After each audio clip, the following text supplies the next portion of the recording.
Welcome all to Season 2 of the Reflective Parent Podcast.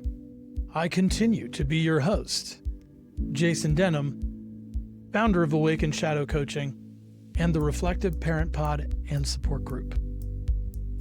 I've got 20 plus years working with families in crisis, sitting at the table where the downstream damage of disconnection actually lands. Watching what happens to teenagers who are raised on content that taught them betrayal is inevitable and trust is naive. Watching parents who surveil their kids instead of connecting with them. In some cases, parents who drift into distraction, which creates an unintentional distance that now we're trying like crazy to repair. Because we are now seeing isolation, spiral into substance use, self-harm, and more. So Season 1 of the Reflective Parent Podcast, episodes 1 through 4, released in 2024. This was a bit of a teaching and a getting to know you and how to show up for your kids. Season 2 asks a harder question. What is getting in the way of showing up? The bridge between the two seasons is my own journey. Season 2 is a demonstration of what it looks like to do the reflective work. So I'm taking a little examination of culture forces, the content, the technologies, and the silence that are eroding connection. And I'm going to start by examining my own path. This models the exact process of what it is that I'm asking the parents who will become reflective parents to engage in. Stepping into uncomfortable territory, remembering the lessons that shaped me and that shaped you. Honoring people who helped me become who I am, and using all of that to show up more fully for listeners just like you. The name Reflective Parent isn't just a brand. It's a methodology. See, Season 1 introduced it, Season 2 lives it. So episode 4 of Season 1 is where I took a harder stance on screens for the first time. And that's kind of what the hinge point is here. So the core premise is this. Every day, millions of people consume content that presents itself as helpful, protective, or truthful. Cheating detection apps that promise security. Political content that promises awareness.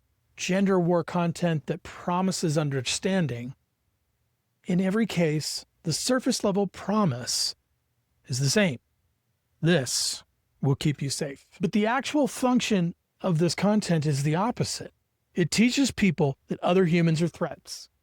It replaces the discomfort of vulnerability with the illusion of control. And it is systemically eroding our ability to trust, connect, and build lasting relationships. I know you've seen it. This series examines that pattern, not by arguing politics, not by taking sides in culture wars, but by slowing down long enough to ask one question. What is this actually doing to us? What's it doing to me? So what makes this series not just random episodes, but something we're building towards is every episode follows the same underlying structure, regardless of the topic. Something presents itself as helpful or truthful or protective. The actual function is to isolate people from each other by making connection feel dangerous. The cost shows up in how we see the person sitting across from us at dinner. The pattern is always the same, only the packaging changes. So, Season 2, Episode 1, The Cost of Silence. What happens when good people stop saying what they see? The cultural pattern of self-censorship and what it's doing to families, professionals, and communities. This is my personal reckoning with my own silence as people-pleasing in shadow. See, it sets the tone for the entire season, sitting in a seat of courageous vulnerability. So what do you think? Is it time to pull up a seat and sit at the table? Have some hard conversations, maybe even some conversations with real illumination that helps us to grow to change, to see ourselves, our neighbors, our family, the people that matter most.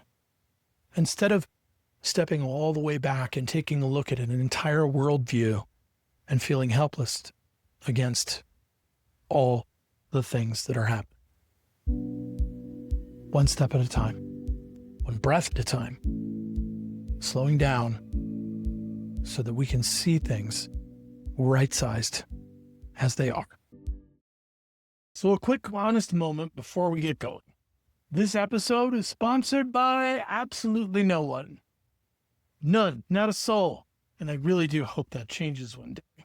Because picture it, your product, something that ties into what we believe in here at Reflective Parent Podcast. Imagine the possibilities. Until that glorious day arrives, here's the simple way to support what we're building. Come follow along on Instagram and Facebook. Jump in the comments. Say hi. Tell me what you're wrestling with as a parent right now. This is the part I actually care about.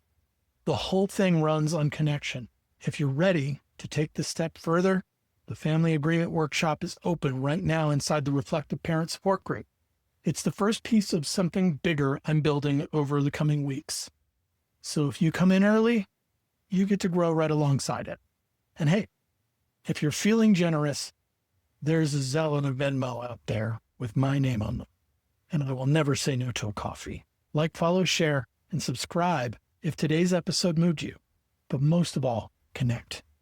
That's the whole reason we're here. Now, pull up a chair. All right, welcome back to the Reflective Parent Podcast, episode 1 of season 2, The Cost of Silence. So just to set the stage here, this is a show about one question. What is this costing us? Every episode, we're going to look at something that millions of people engage with every day, something that promises to be helpful, protective, or true. And we're going to slow down long enough to count the cost. I'm not here to tell you what to think. And I'm not here to argue politics. I'm an integrative family coach. I've spent 20 years sitting across from families in crisis. And I keep seeing the same pattern. By the time people land in my office, something has been silently eating away at their ability to connect. And most of the time, they didn't even see it happening. So this first episode is personal. Because before I ask you to look at anything uncomfortable, I think I owe you the honesty of looking at myself first. After all, reflective parenting, reflective coach. So here's what I want to talk about today. Silence. Not the peaceful kind, the expensive kind. So the problem is self-censorship. In some cases, it's on a small scale, a cultural pattern. And in some cases, it becomes a larger cultural pattern. So what does self-censorship do to us? There are conversations that thoughtful people have stopped having out loud. Not because they stopped caring, not because they don't have anything else to say, because the cost of saying it got too high. The risk of being misunderstood, labeled, sorted into a camp you don't belong to, that risk became bigger than the risk of staying quiet. So good people went silent.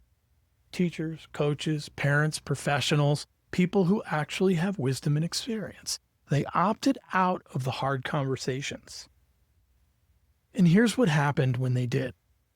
The only voices left were the loudest ones, the ones with the least nuance and the most certainty, the ones who have no interest in understanding, only in winning. And now we all look around and think that's the conversation. We think those loud voices represent what everyone believes. They don't. They represent what happens when everyone else leaves the room. But here's the part few are talking about. The people who went silent. They're not at peace. They're anxious. So there's a hidden cost here, right? The silent majority isn't calm. They're scanning every conversation for landmines. They're editing themselves before they speak. They're exhausted from the constant calculation of what's safe to say. And here's where it lands in the families they work with. Parents who sense something is off with their kiddo, but won't name it because the cultural script says naming it makes you the problem. Spouses who disagree about something important, but won't say it because last time someone in their world disagreed publicly, they watched them get destroyed. Professionals who see a colleague making a decision they know is harmful and they stay quiet because professional risk of speaking up is too high. The silence isn't neutral. It teaches. Your kids are watching you edit yourself. They're watching you scan the room before you speak. Always watching. And the lesson they're absorbing is that honesty is dangerous. That belonging requires performing agreement you don't feel. That the safest thing to do when you see something wrong is to look the other way. That's not a lesson any of us would teach on purpose, but it's the lesson silence teaches by default. And I know this because I've been doing it myself. I've been a coach for a long time. I've been in recovery for over a decade. I've sat with hundreds of families. I have things to say about what I see happening in the world. Things informed by real experience with real people in real pain. And I haven't been saying them. I told myself I was being strategic. I was being careful. I was being neutral or waiting for the right time. I got to build my platform first. And every one of those reasons sounded wise. They sounded mature. They sounded like growth. I've always been a really impulsive person. And when I was young, I was really, really emotional. I think I was running from it.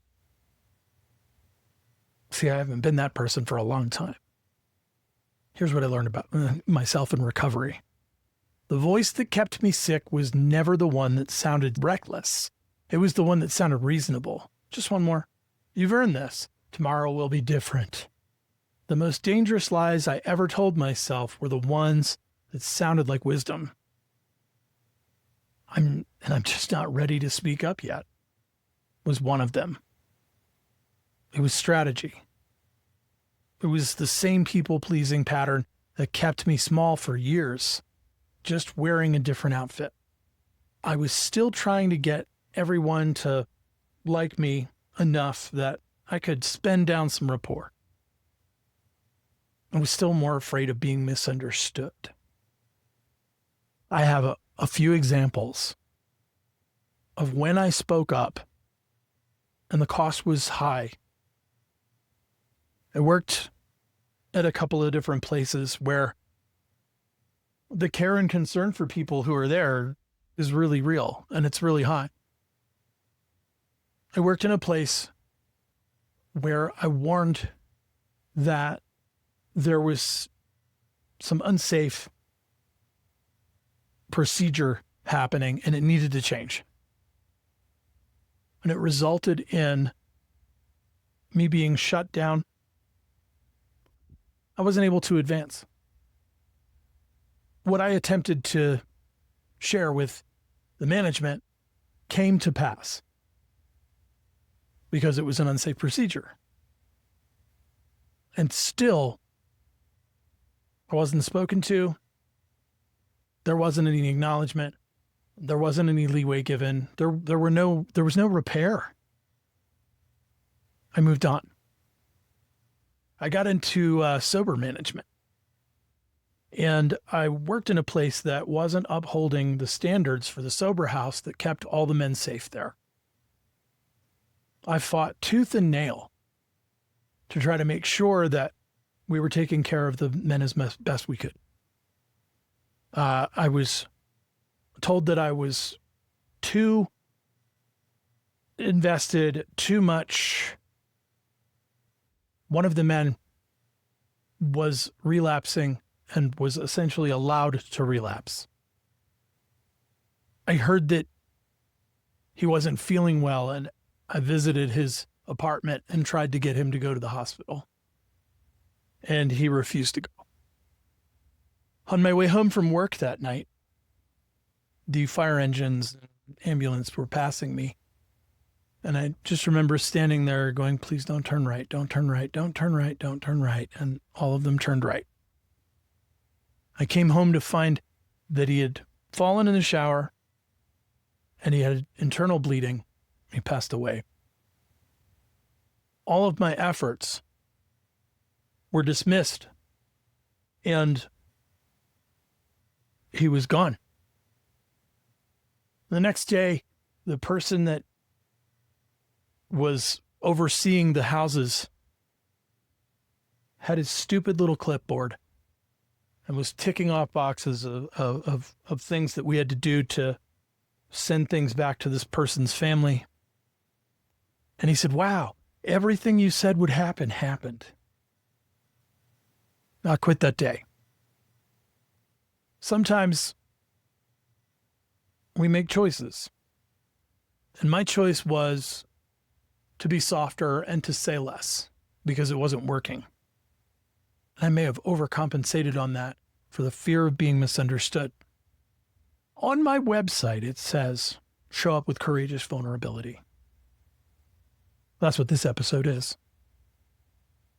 I don't know how this is going to go. I'm probably going to be misunderstood. But I have to be courageous about this. I have been doing this work for a long time. I can see and sometimes sense what's going to happen just a little bit downriver. I'm working tirelessly to be heard, but more importantly, to say it in a way that it is able to be heard, received. Because I don't want to lose anyone else on my watch. Now, that's ridiculous. We can't save the world and we can't protect everyone from all harms. But I do want to try my best. So we need to have the hard conversations. Or I'm not a coach. So I'm not going to tell you to start arguments. I'm not going to tell you to post your opinions on the internet. Please don't do that. Stay off of those things. That's not what this is about. What I'm going to ask you to do this week, just notice. Notice one moment where you edit yourself. Not because what you were going to say was wrong, not because it was unkind or poorly timed, but because you're afraid of how it would land. Just see it. You don't have to change anything yet.